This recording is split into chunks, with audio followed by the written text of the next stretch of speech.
আসসালামু আলাইকুম ছোট্ট বন্ধুরা, তোমরা সবাই কেমন আছো? বোর্ডে তোমরা দুইটা অঙ্ক দেখতে পাচ্ছ।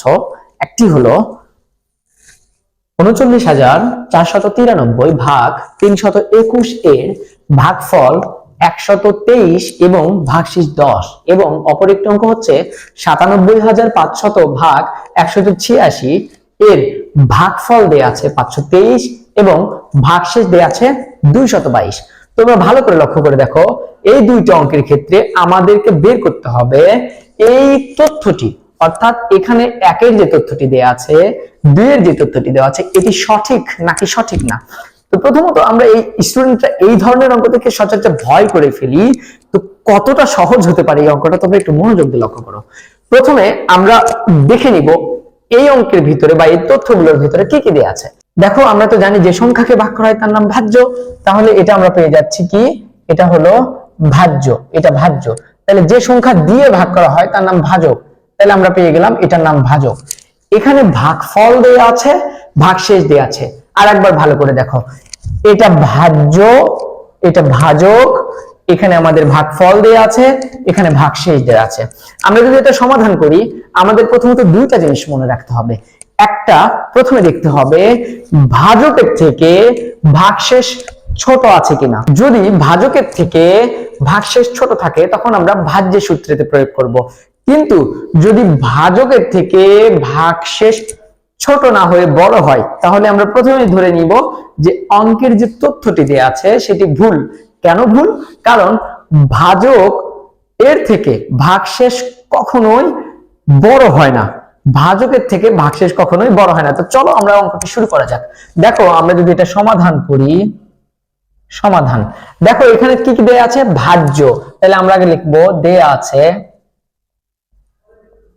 দেয়া আছে ভাজ্য ৩৯,৪৯৩, ভাজক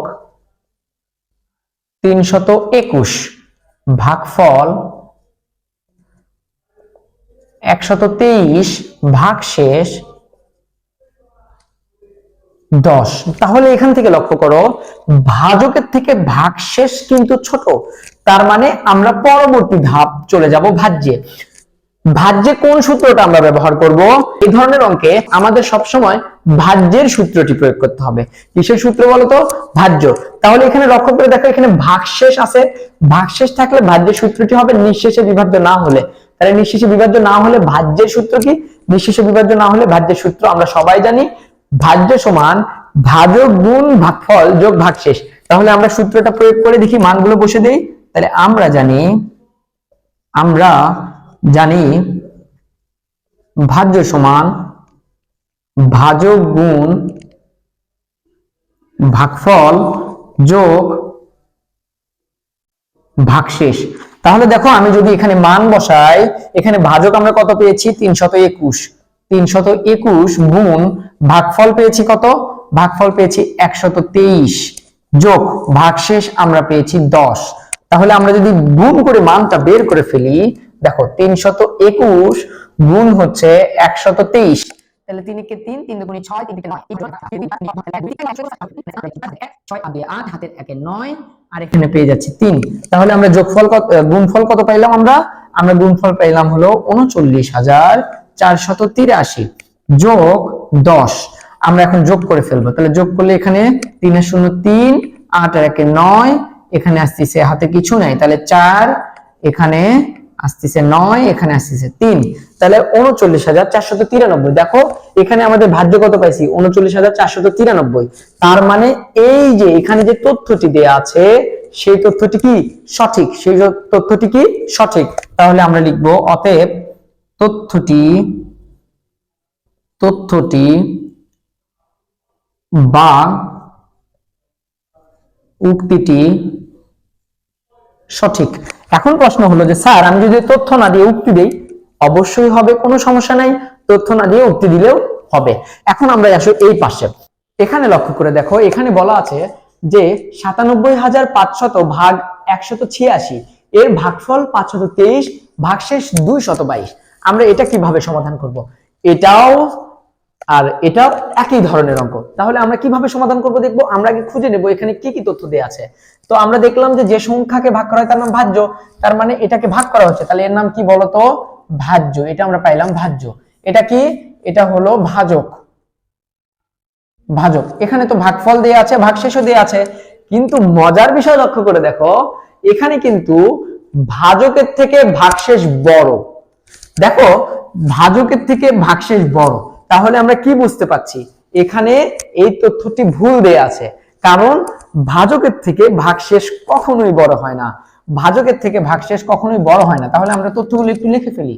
সমাধান সমাধান দেয়া আছে, ভাজ্য ৯৭,৫০০, ভাজক ১৮৬, ভাগফল ৫২৩, ভাগশেষ ২২২। তুমি ভালো করে লক্ষ্য করে দেখো, এখানে কিন্তু ভাজক এর থেকে ভাগশেষ বড়, কখনোই ভাজকের থেকে ভাগশেষ বড় হয় না। তাহলে এখানেই আমরা বুঝে গেছি যে এই তথ্যটি বা এই উক্তিটি ভুল। তাহলে আমরা লিখতে পারি, আমরা জানি কি জানি? ভাজকের থেকে ভাগশেষ ছোট হয়। তাহলে ভাজক এর থেকে ভাগশেষ ছোট। যেহেতু কি লিখবো? যেহেতু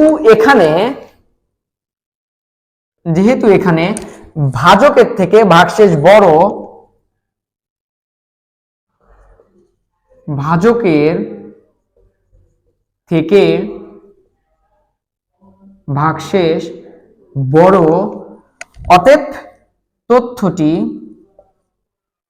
বা উক্তিটি সঠিক নয়। তো খুবই সহজ। আমরা কিভাবে পেলাম? দেখো, এখানে সূত্র প্রয়োগ করতে হচ্ছে। কেন? কারণ হচ্ছে এখানে ভাজকের থেকে ভাগশেষ ছোট, তাই আমরা সূত্র প্রয়োগ করে দেখলাম ভাজ্যর সাথে ভাজ্য মেলে কিনা। তাই আমরা দেখলাম যে এখানে ভাজ্যর সাথে ভাজ্য মিলে গিয়েছে, তার মানে তথ্যটি বা উক্তিটি সঠিক।